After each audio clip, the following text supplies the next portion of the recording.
So hello everyone, again start किया जा रहा है। आप लोग मैंने एक पोल डाला था, तो उस पोल के बेसिस पर आप लोगों ने ज़्यादा से ज़्यादा वोट दिए फिजिक्स के लिए, और मैंने उस पोल के अंदर ऐड करा था कि मैं इन बिटवीन टॉपिक्स पढ़ाऊँगा। सो बेसिकली मैं केवल टॉपिक्स पे फोकस करूँगा, और जो भी उसके ऊपर बेसिस कॉन्सेप्ट, अगर आपको वो चीज़ नहीं समझ में आती, मतलब जैसे कि कोई रोटेशन चैप्टर में, जैसे आज एक टॉपिक उठा रहा हूँ रोटेशन चैप्टर का, तो उसमें अगर कोई सी चीज़ आपको समझ में नहीं आती है, जो कि शायद आपने नहीं पढ़ा हो उस समय चैप्टर को, तो आप मेरे से जो है कमेंट बॉक्स में पूछ सकते हैं। तो मैं आपका जो भी वो आंसर रहेगा मैं आपको कमेंट बॉक्स में बता दूंगा। तो बेसिकली अभी हम क्या पढ़ रहे हैं, अभी हम सबसे पहले क्या पढ़ रहे हैं, हम पढ़ रहे हैं मूवमेंट ऑफ इनर्शिया।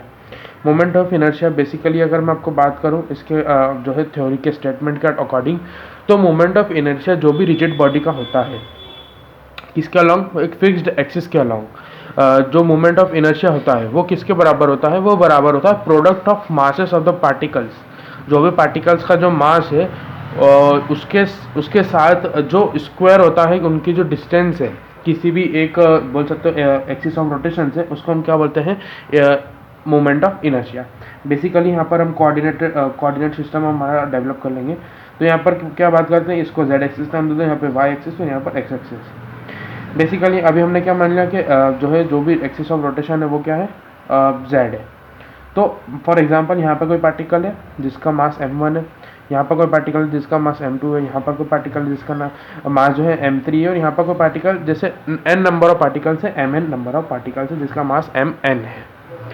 इनकी जो भी डिस्टेंस है, कहाँ सर, जहाँ से इनका एक्सिस ऑफ रोटेशन है, मतलब अभी जेड एक्सिस घूम रही है। सो बेसिकली यहाँ से जो m1 की डिस्टेंस होगी वो क्या होगी, r1। जो m2 की डिस्टेंस होगी वो क्या होगी, r2।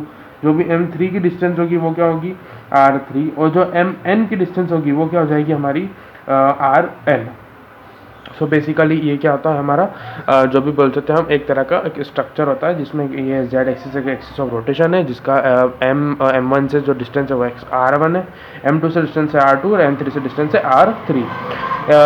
हमको क्या बोला, अकॉर्डिंग टू द स्टेटमेंट हम क्या लिखेंगे कि जो इनर्शिया है, मोमेंट ऑफ इनर्शिया है, वो किसके बराबर है, वो बराबर है सम।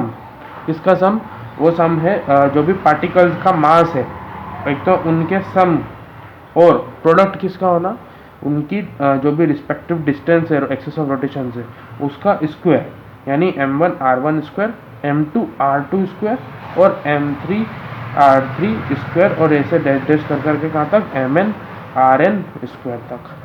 ठीक है। बेसिकली अब हम मैथ्स की एप्लीकेशन लगाते हुए यहाँ पे क्या लिखेंगे कि समेशन mi ri स्क्वायर, और यहाँ पर हम लिमिट लिखते हैं तो i बराबर 1, क्योंकि यहाँ 1 से शुरू हो रहा है और कहाँ तक जा रहा है, n तक जा रहा है। तो हम ऊपर क्या लिखते हैं कि कहाँ तक जा रहा है, तो इसका एंड हो रहा है n तक, mn तक। तो बेसिकली हमारे पास फॉर्मूला क्या बनेगा कि i is equals to summation i is equals to 1 से लेकर n तक एन mi ri स्क्वायर। ये हमारे पास मोमेंट ऑफ इनर्शिया का क्या गया, फॉर्मूला। और ये जो मोमेंट ऑफ इनर्शिया है, इसमें जो इनर्शिया है वो किस किसके डायरेक्टली प्रोपोर्शनल, किस किस पर डिपेंड है। तो सबसे पहली बात मास पर, तो ये मास पर डिपेंडेंट है, मास ऑफ किसका, पार्टिकल का। फिर डिस्टेंस ऑफ पार्टिकल का है, कहाँ से, एक्सिस ऑफ रोटेशन से। और शेप ऑफ बॉडी, के ये जो भी हमने यहाँ पर एक बॉडी ली थी उसका शेप कैसा है, वो उसको हम सबको क्या बोलते हैं, ये डिपेंड करता है मोमेंट ऑफ इनर्शिया। ये बेसिकली है मोमेंट ऑफ इनर्शिया। अब इसके आगे हम जो टॉपिक पढ़ेंगे वो क्या होगा, इनके रिलेशन से। सो बेसिकली आज का जो पहला लेक्चर है वो यही है, moment of inertia. Thank you very much.